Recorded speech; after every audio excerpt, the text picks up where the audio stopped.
J'ai parfaitement conscience que ce que je suis en train de faire, beaucoup de gens pourraient trouver ça ridicule. Et pour cause, vous êtes dans la tête de quelqu'un qui n'abandonne jamais.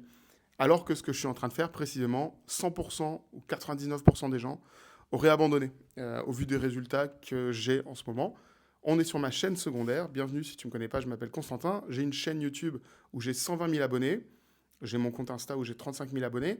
Mais j'utilise pas ces deux poches d'audience, ces deux réseaux que j'ai, ces deux fan clubs, entre guillemets, j'aime pas trop ce terme, mais voilà, ces deux audiences, je les utilise pas pour faire levier et dire aux gens d'aller abonner sur cette chaîne, d'aller s'abonner sur cette chaîne. Puisque cette chaîne, elle parle d'un tout autre sujet pardon, qui est justement comment j'ai réussi à créer ces audiences et à générer voilà, 120 000 abonnés. Alors, je vais faire le prouveur originel. Ici, je te montre le trophée des 100 000 abonnés. Voilà. C'est celui que j'ai sur ma chaîne principale. Et donc, je ne fais pas levier sur cette chaîne-là pour parler de la chaîne qu'on est en train de voir à deux, qui s'appelle chaîne secondaire tout simplement. Parce que j'ai envie que l'algo trouve lui-même la bonne audience. Et ce que je fais du coup, c'est que je publie une vidéo tous les jours. Je prends 10 minutes, un quart d'heure pour parler tranquillement face caméra. Donc, je vais t'expliquer pourquoi tout ce que je fais est contre-intuitif pour réussir sur YouTube et pourquoi ça va marcher quand même. Et comment on est dans la tête d'un mec qui n'abandonne jamais. Alors que tout le monde dans ma situation aurait abandonné. Je crois qu'on est le 10 juillet, donc j'ai publié 9 vidéos, puisque j'ai commencé le 1er juillet. Il n'y en a pas une seule qui a fait plus de 5 vues au moment où on se parle. J'ai 2 abonnés sur ma chaîne. Donc, tout le monde aurait abandonné. Publier 10 vidéos et faire 2 abonnés, les gens, ils n'ont pas la foi. Mais pourquoi j'abandonne pas? Première chose, parce que je sais exactement comment ça marche. J'ai déjà fait ça sur ma chaîne principale. Je l'ai fait sur d'autres chaînes. J'ai monté une chaîne sur le domaine de la pêche, alors que je connais rien à la pêche. Mais j'ai un de mes amis qui est passionné. Et sur la première vidéo, on a fait 30 000 vues. Et sur la deuxième, on a fait plus de 25 000. Donc, je sais ce que c'est que de redémarrer une chaîne de zéro. Mais pourquoi tu ne devrais pas faire exactement ce que je suis en train de faire? Parce que là, je suis en train de passer par le chemin difficile. Ça veut dire que je n'ai pas fait levier sur mon audience. Je ne l'ai pas mis sur Facebook, ni sur LinkedIn, ni sur partager sur ma chaîne principale, allez voir ma nouvelle chaîne, ni sur mon Instagram en story, ni rien de tout ça. Je laisse juste l'algorithme faire. Donc si tu as trouvé, bah, c'est que l'algorithme est performant. Si tu es encore là au bout de 2 minutes 30 à m'écouter, c'est que ça t'intéresse le sujet de la création de YouTube et que tu as des projets et que tu as envie certainement de créer une audience pour coller à ces projets, entre guillemets, ou en tout cas pour partager ces projets. Ça peut être un projet entrepreneurial, mais ça peut être aussi certainement un projet juste qui te tient à cœur, une association que tu as envie de faire découvrir, qui est ton asso, ou une passion que tu as envie de partager sans même avoir d'objectifs financiers derrière. Ça existe aussi. Donc si tu es là, bah, c'est que l'algorithme a bien fait son travail. L'algorithme a bien fait son travail parce qu'il t'a trouvé sans que je lui envoie aucun signe extérieur, entre guillemets.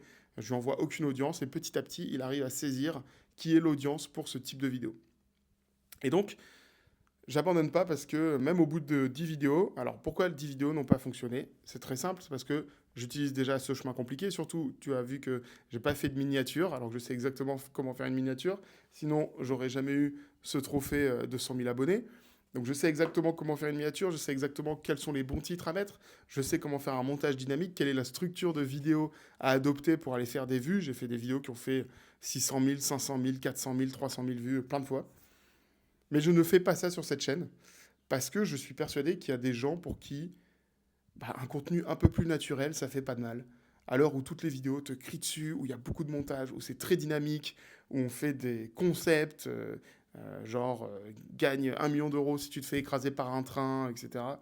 Moi, ça m'intéresse pas du tout de voir ça sur YouTube. D'ailleurs, c'est pas des vidéos que je regarde. Et je suis persuadé qu'il y a plein de gens comme moi qui veulent juste passer un petit quart d'heure avec quelqu'un qui leur parle tranquillement et qui va juste leur apporter de la valeur sur son sujet. Le problème, c'est que si vous étiez à ma place, vous n'auriez pas tenu le choc. Parce que les gens sont attachés aux chiffres, les gens ont envie d'avoir tout de suite, et ils ne sont pas prêts à comprendre que il faut du temps, notamment sur YouTube, en particulier sur YouTube. Et moi, pourquoi je fais YouTube plutôt qu'un autre réseau social? Bah, parce que, évidemment, mon expertise, même si j'ai 35 000 abonnés sur Insta, bah, mon expertise réelle, elle est vraiment sur YouTube. C'est un sujet que je ponce depuis des années, un sujet que je maîtrise vraiment, et j'ai eu des résultats avec YouTube. Donc, évidemment que c'est mon domaine de prédilection et c'est là où j'ai envie de parler, même si ça me prend 3, 4, 5 mois à développer une vraie audience. Je sais que ces vidéos-là vont jamais faire 200 000 vues, mais c'est YouTube qui m'intéresse, donc c'est pour ça que je le fais. Et c'est pour ça que je n'abandonne pas. Parce que je suis conscient que la méthode que j'utilise, c'est la méthode la plus longue, la plus difficile. Je suis conscient que ça va marcher, puisque j'ai déjà fait, même avec une autre méthode, mais j'ai déjà fait, je connais les rouages de YouTube, donc j'ai pas de souci avec ça. Et trois, c'est un bon gardien de phare. Une fois que j'arrive à avoir 1000 abonnés, par exemple, un jour sur cette chaîne, en fait, il n'y a personne qui peut me rattraper, il n'y a personne qui aura un use case comme moi. Il n'y a personne qui pourra dire j'ai recréé une chaîne en publiant une vidéo tous les jours pendant je ne sais pas combien de mois jusqu'à atteindre 1000 abonnés. Et pourtant, moi, je le fais parce que je suis attaché au process. Je ne suis pas attaché forcément au résultat. J'ai détaché mon investissement du résultat. J'investis du temps. Donc, mes journées sont bien chargées. Je prends 10 minutes, un quart d'heure par jour. Allez, honnêtement, un quart d'heure, 20 minutes parce que on va dire que mon tournage, c'est maximum un quart d'heure. Je fais des vidéos entre 10 et 14 minutes. Et je ne les prépare pas, il n'y a pas de script, il n'y a rien. Par contre, la publication, ça me prend, on va dire, 5 minutes en plus, le temps de uploader la vidéo, vérifier que tout est bien passé, mettre la description, et c'est tout.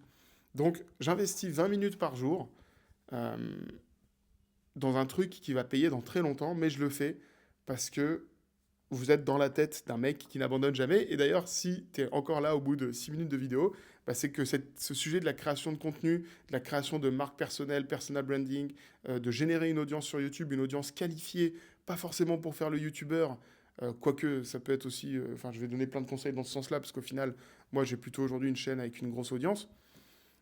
Mais tous ces sujets-là, ça t'intéresse, clairement. Tu as envie aussi peut-être que YouTube soit un relais de croissance pour ton business, que YouTube te génère des leads qualifiés, que YouTube te donne de la confiance envers tes nouveaux clients. Et bah, tu es au bon endroit. Tu es au bon endroit pour ça. Et tu vas pouvoir, à travers cette chaîne, être dans la tête de quelqu'un qui n'abandonne jamais. Et je vais retracer tout le parcours et je vais expliquer exactement ce que je fais. Et quand il y aura des moments où ça va pas du tout fonctionner, bah, je vais continuer à en parler et je vais décortiquer pourquoi. Et donc, en fait, là, tu peux considérer, si tu as trouvé cette vidéo, si YouTube te l'a poussé, déjà, c'est que l'algo fait bien son travail, mais tu peux considérer que tu viens d'acquérir un deuxième cerveau gratuitement, puisque je vais te partager tous mes secrets de youtubeur en fait sur cette chaîne, et c'est ça qui, je pense, aura énormément de valeur, même si je le fais en direct avec juste une petite lumière allumée, un pauvre micro et mon iPhone, et ben je pense qu'il y a tout un tas de gens pour qui ça a de la valeur, et donc bah, c'est à toi que j'ai envie de m'adresser, et c'est toi que j'ai envie d'aider dans ton parcours de création de contenu sur les réseaux.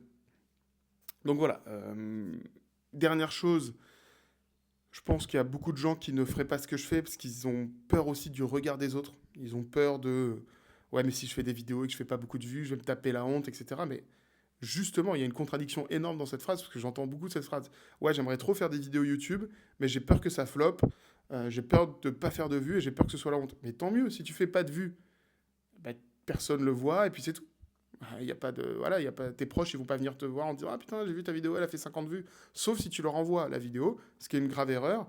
Et d'ailleurs ça va me permettre de te distiller tout de suite un conseil, ne jamais au démarrage d'une chaîne partager le lien externe vers tes réseaux sociaux privés, sur ton Facebook, ton Insta. Et les gars, j'ai fait une chaîne YouTube, allez voir ce que je suis en train de faire, ou même ton LinkedIn.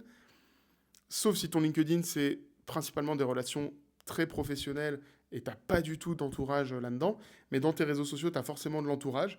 Et en fait, si tu partages le lien externe de YouTube, les gens de ton entourage, ils vont aller cliquer sur ton lien pour se foutre de ta gueule 3, 4, 5 secondes. Ah, regarde, il a lancé une nouvelle vidéo, il a lancé une chaîne YouTube carrément. Ils vont regarder 3, 4, 5 secondes pour se moquer de toi, voir un peu à quoi ça ressemble, mais ils vont pas être des gens réellement intéressés par ton sujet et ils vont quitter au bout d'un moment donné. Donc YouTube, il va avoir de très mauvais signaux pour toi. Il va avoir de très mauvais signaux en mode bah, les gens viennent sur la vidéo, puis ils se cassent au bout de 10 secondes, 20 secondes, 30 secondes. Donc cette vidéo n'intéresse pas les gens, donc je ne vais pas la pousser. Voilà, ça c'est un premier conseil très concret que je peux te donner sur comment fonctionne YouTube. Donc surtout ne faites pas ça, ne partagez pas vos vidéos à vos proches. C'est une erreur vraiment grossière parce que vos proches ne sont pas intéressés par votre sujet. Et c'est pour ça que moi, même si j'ai une communauté de 120 000 personnes, je ne leur partage pas cette chaîne parce que sur cette chaîne, on parle de YouTube et vous êtes dans la tête d'un mec qui n'abandonne jamais pour réussir à faire des vues sur YouTube et avoir, même pas faire trop de vues, mais avoir une audience sur YouTube, même une toute petite audience très qualifiée.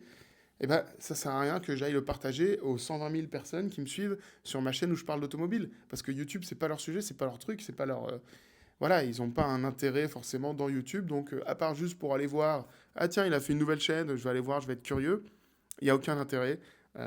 Et ça peut que pénaliser votre chaîne. Donc, je vais vous enjoindre à ne pas partager votre chaîne sur du lien externe et laisser l'algorithme travailler. Maintenant, si tous ces sujets relatifs à YouTube, à la création de contenu et à la création de valeur sur ce réseau, de manière simple, peut-être un peu comme moi, juste avec un micro et une caméra, t'intéressent, bah abonne-toi. Je fais une vidéo tous les jours en juillet et en août. Et après, je verrai si, une fois que j'ai dit tout ce que j'avais à dire et que j'avais donné tous les conseils, et que j'ai donné, pardon, tous les conseils que j'ai à donner, bah, peut-être que je supprimerai les vidéos. En tout cas, pour l'instant, sur toutes les premières vidéos, il y a un peu de redite. Et là, j'ai fait un tout petit peu de redite par rapport à ce que je disais avant, mais quand même avec de la valeur. L'idée, c'est pour moi de créer un momentum sur cette chaîne. Alors, si ça t'intéresse, écris-moi, commente. C'est pas pour avoir un commentaire, mais je suis curieux de savoir qui regarde ces vidéos à ce stade de la chaîne où il y a vraiment personne. Donc, écris-moi et puis abonne-toi et je te dis à très vite. Ciao.